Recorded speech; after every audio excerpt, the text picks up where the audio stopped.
going on in November. We're going to be doing an in-live convention, and we're going to be doing a hybrid convention, which is going to end up happening. We're continuously working on our education.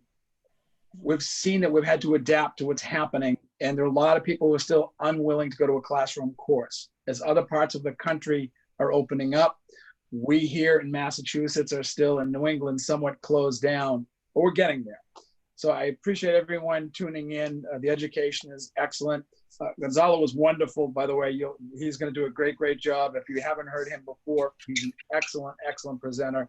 We're fortunate to have him as part of the cadre of RRC instructors. So Cheryl, great job. And Kelly and Nora, continued success with this program. I think it's a wonderful way to reach out to your members.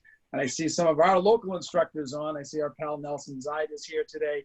And it's great to see some of our wonderful, somewhat seasoned agents like myself who are still learning every day. Thanks, Cheryl. Thank you, Richard.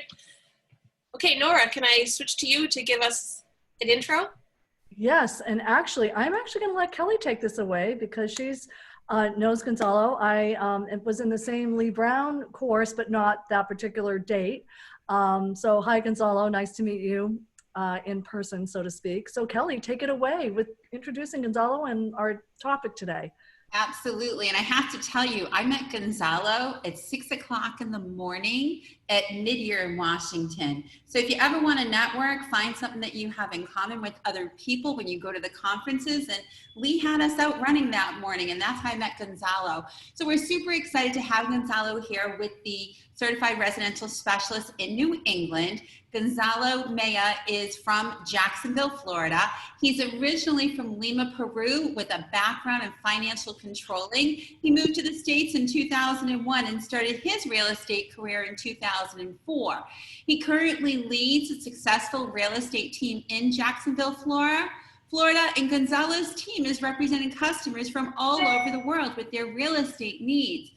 Gonzalo has been an instructor for over 20 years. He believes one of the most important elements of any learning process is enjoying the experience and having fun. He's presented at national and international events, and he is a residential real estate counselor instructor. So Gonzalo, welcome to the New England region of CRS, and we're dying to hear what you have to say about profiting with global business. Okay, well, thank you so much. My pleasure to be here. And thank you, Kelly, for clarifying that it was 6 a.m. going to run. So it doesn't sound like, 6 a.m. coming back from the bars. It was, we're up early to exercise. So I appreciate that clarification. So if you don't mind, I'm gonna share my screen with you all now that we have started this. Perfect, I hope you all can see it right there. All right, so we're gonna talk about profit with global business. And what I think this topic is important right now, because we're going through challenging times. I know a lot of us, and Richard was talking about, it is different everywhere. I'm lucky, I would say, to be in Florida, where things haven't been as severe as in other parts of the country. But I understand that it's different for everybody. But something that I always like to point out is that in any economy, in any marketing, in a market, somebody is making money. In every economy, every market, somebody is making money. The key is adjusting to customers' needs. And what the customers need now might be different than what they needed before, or who our customer is gonna be now compared to who our customer was before. And there is an advantage of working with global customers, is that the dollar has lost some value. This is great when you talk about global customers, because now global customers have the opportunity to buy here in the States for cheaper. Because even if prices didn't drop, when you do the currency exchange, actually it is cheaper. Or when a seller, a foreign seller, is selling a property now, they can make more money once they exchange the money back to their currency. So in today's market, even though there are challenges, there are also opportunities. There is opportunities to work with global customers because now they have the advantage of making the move that before maybe was gonna be a little more difficult. So let me point out a few things about the global market. Oh, hold on, let me get it. I don't know what it is switch. So really quick, a few statistics so you're aware.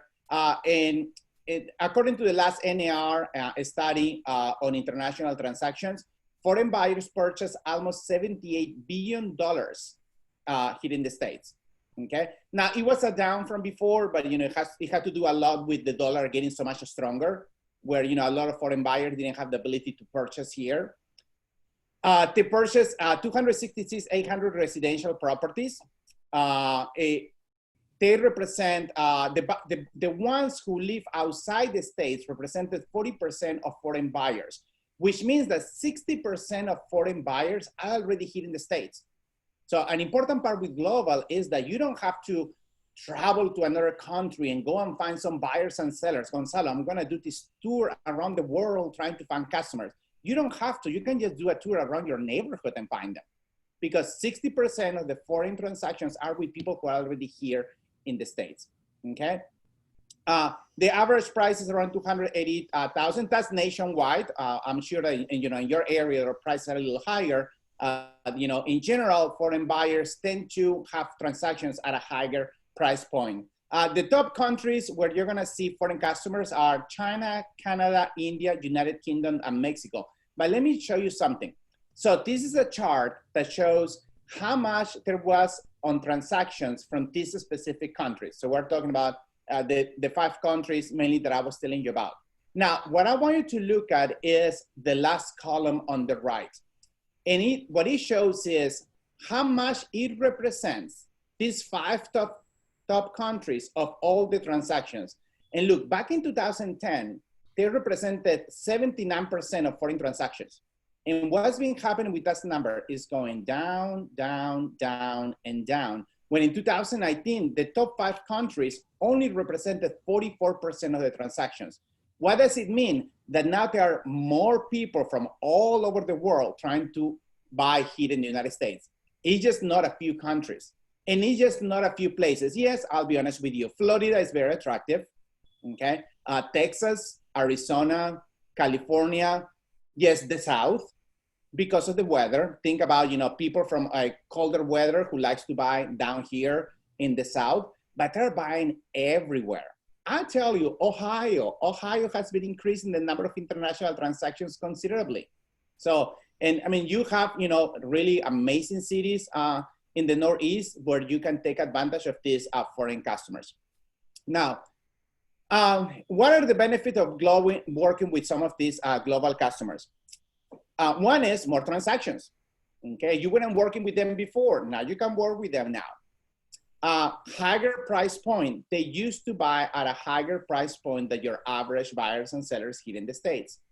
Most of them are gonna be cash. Who likes cash transactions over finance transactions? Raise your hand, okay? For the ones of you who didn't raise your hand, it's okay. It's okay. You like challenges. I get it. Okay, I like cash. Okay, that makes everything so much easier. So a lot of the foreign transactions are going to be cash. And a great thing about global customers is referrals. And if you like referrals, definitely you're going to like global customers because they are the most loyal. Yes, it takes some extra work, but once you work with a few, they start sending all their friends, our family, and they're like, we find an agent who really can help us, who really understand our needs as a global customer that are gonna be different than a local customer. So you can show that value, they're gonna send their friends and family. I mean, I had this customer from Argentina. I mean, it took me probably almost a year, not quite a year, but close, to sell them one investment property. Oh, it took some work.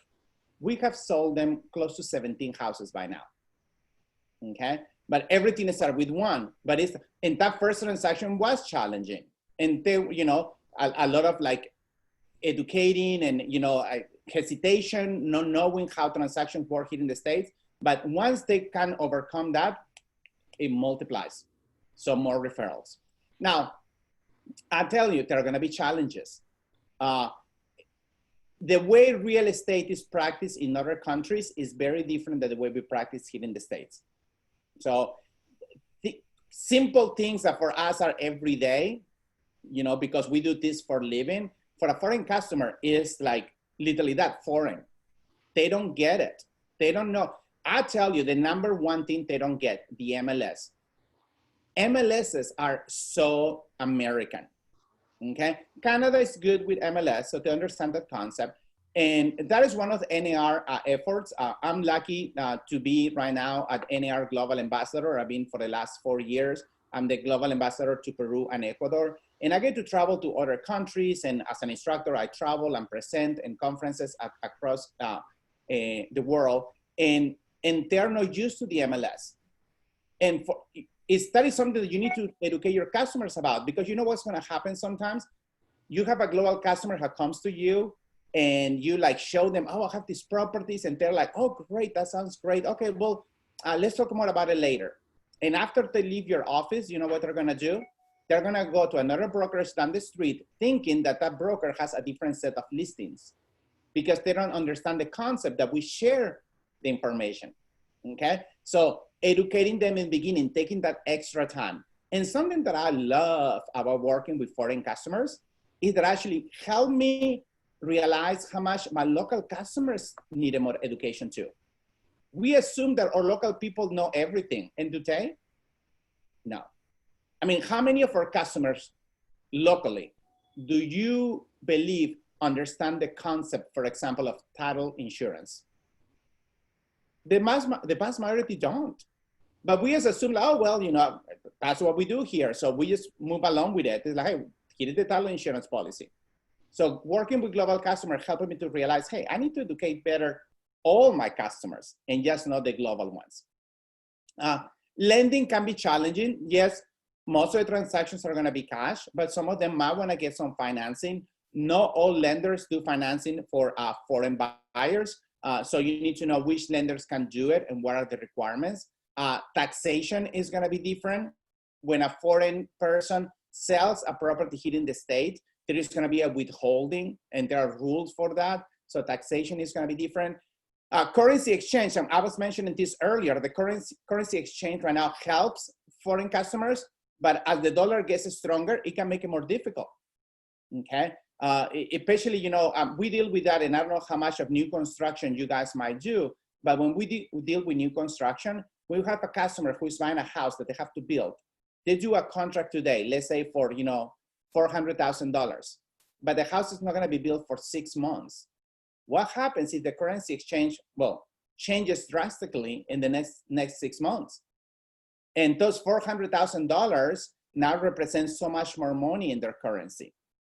Okay, so it's going to affect their ability to buy. They're going to be like, hey, I had the money when the dollar was weaker, but I don't have the money now that the dollar is stronger. Okay, and oh, well, Gonzalo, they can exchange their money ahead. They might, but some people like to, you know, play with it. It's like interest rate. Not everybody likes to lock their interest rate right away.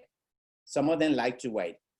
And cultural differences, that is a big challenge. And that's when you need to educate yourself a lot before dealing with global customers. Because I hear many agents who tell me, hey, Gonzalo, I was working with this, you know, customer. They were global, but we had a great relationship. They like every property that I showed them. I mean, I felt connected with them, and suddenly they don't answer my calls anymore. They don't answer my texts. I don't know what's going on. And many times has to do with you say or did something that it was offensive to them, okay?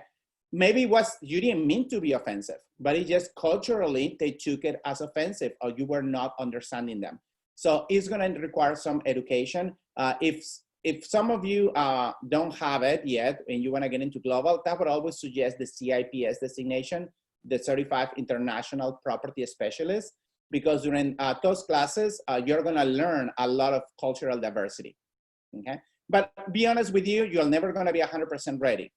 If you know you're gonna work with a customer from a different country, I always say, do your research. Go online, read about it. There is a great book that I love. It's called Kiss, Bow, or Shake Hands. And it covers each country and what is customary in those countries when it comes to culture and negotiation and things like that. So you know what things to avoid, okay? But it's kind of like what I had for you. I know, you know, you have to kind of like to do a little bit of intro, a little bit of information. And I'm here actually to answer a specific questions that you guys might have.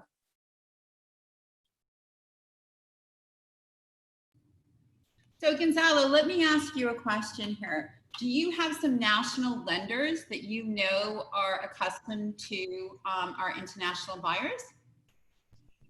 Yes, well, HSBC, that is an international bank, they do it. I know Compass, used to do them. I don't know right now, this second, with everything going on. But what I will do is I will contact your local lenders and ask them if they can do it. Okay, a lot of local lenders might be able to do it. Now, here is my tip when you contact a local lender and ask them if they can do it.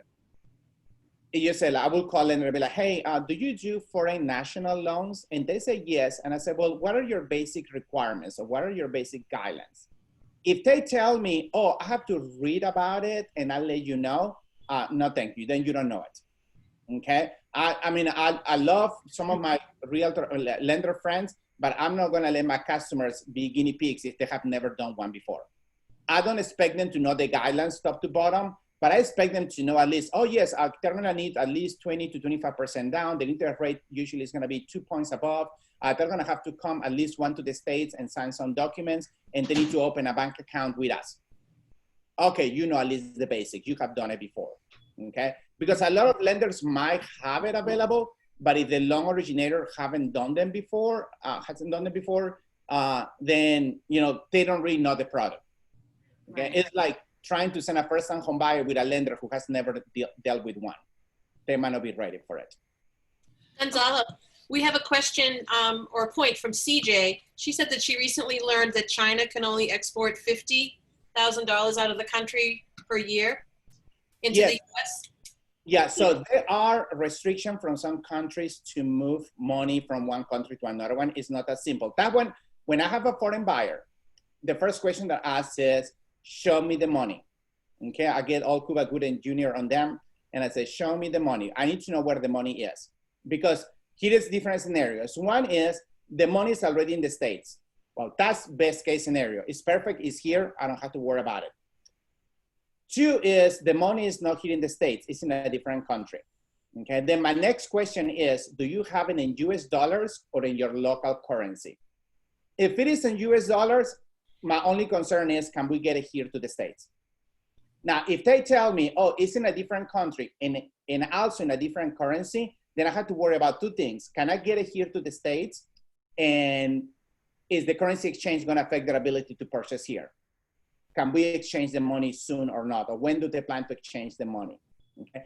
Now, there are companies out there who specialize in moving money around. I don't sponsor any particular company, but one that I have worked with is called Money Corp, Money C-O-R-P.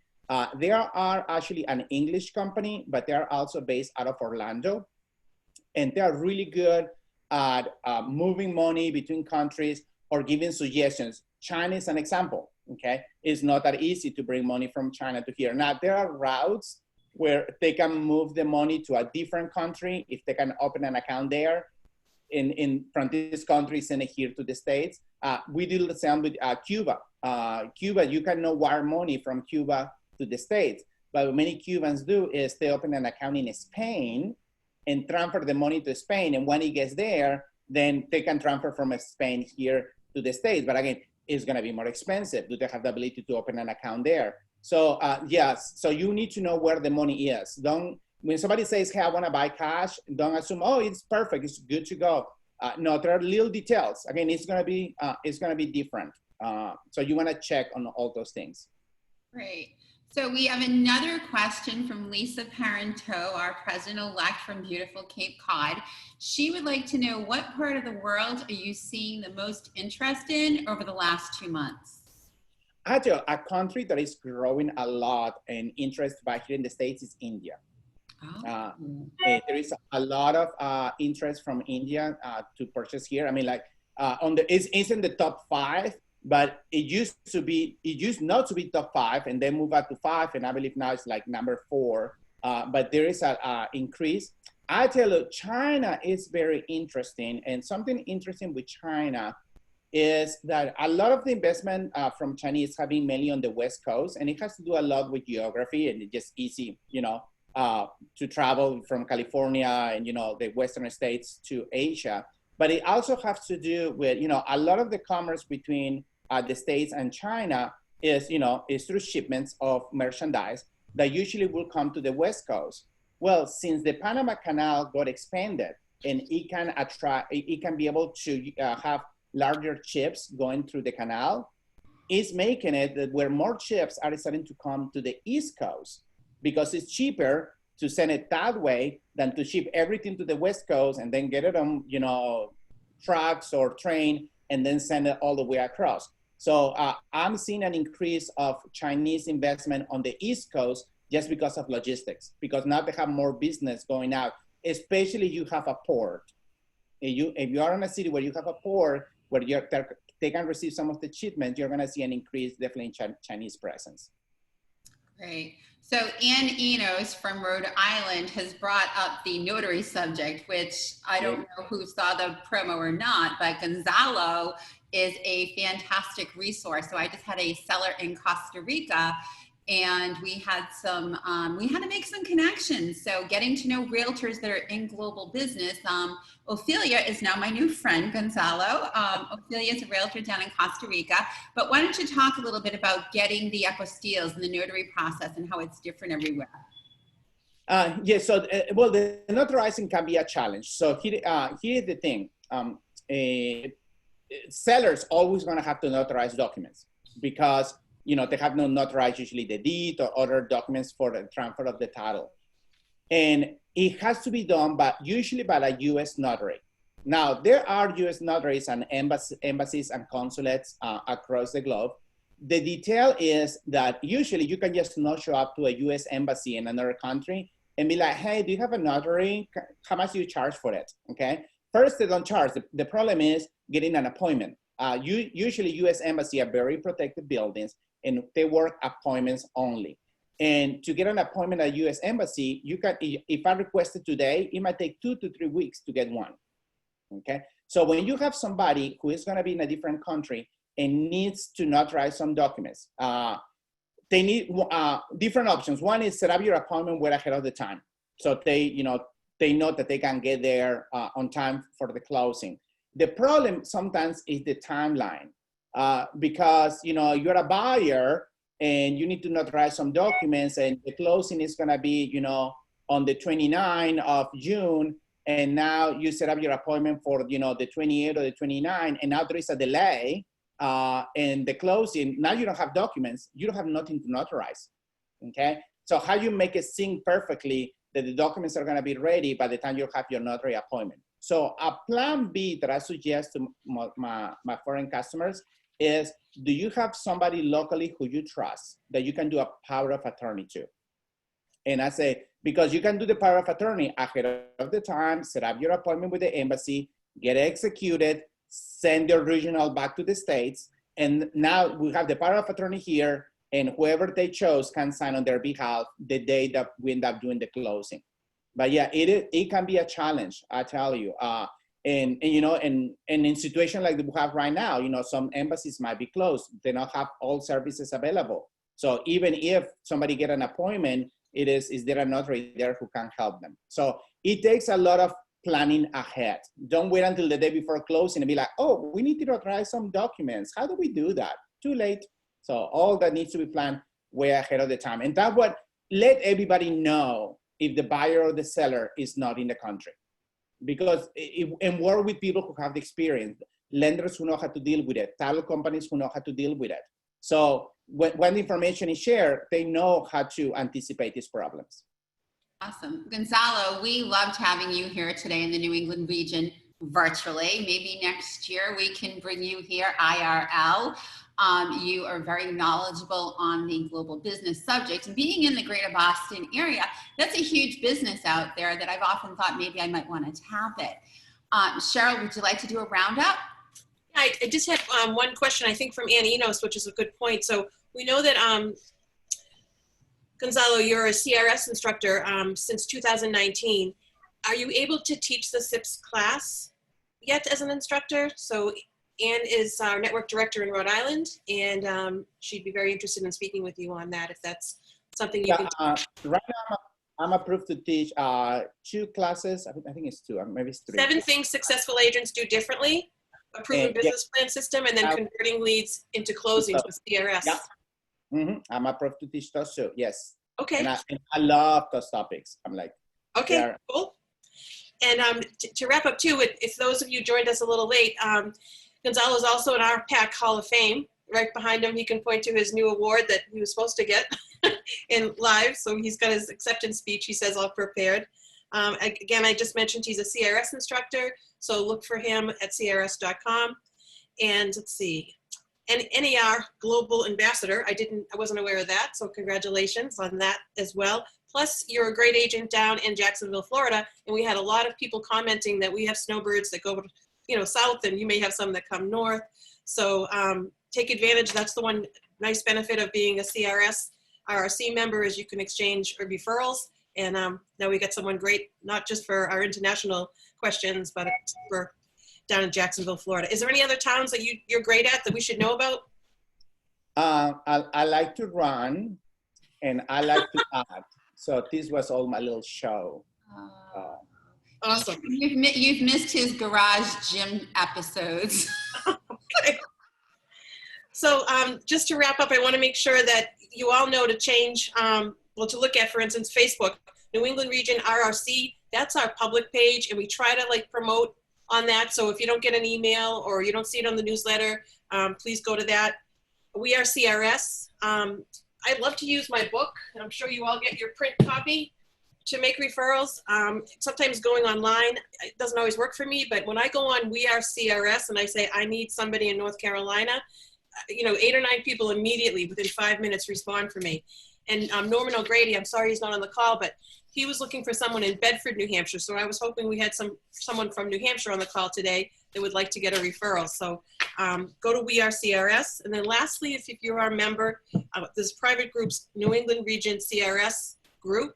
That's where we're going to keep all of these recorded shows that we do for you. So if you miss one and you want to see it and when you're on your own time, or if you want to hear it again, get some of those tips that you didn't get down on paper like me, feel free to go to, again, New England Region CRS group.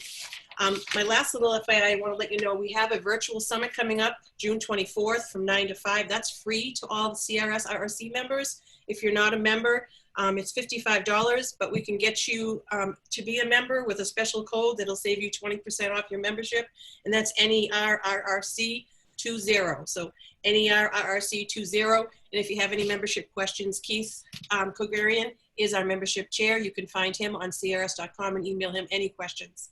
So what do we have coming up for next week? Okay, so next week, 12 o'clock on Mastermind Monday, we have the president of the Mass Association of Realtors, Kurt Thompson. He's going to show you how he's been staying home and profiting, not only during Corona world, but in his world. And that's the power of leverage.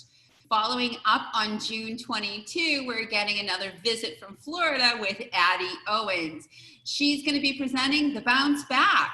What are you doing to pivot in 2020, and how can you bounce back and still have a very profitable year using resiliency?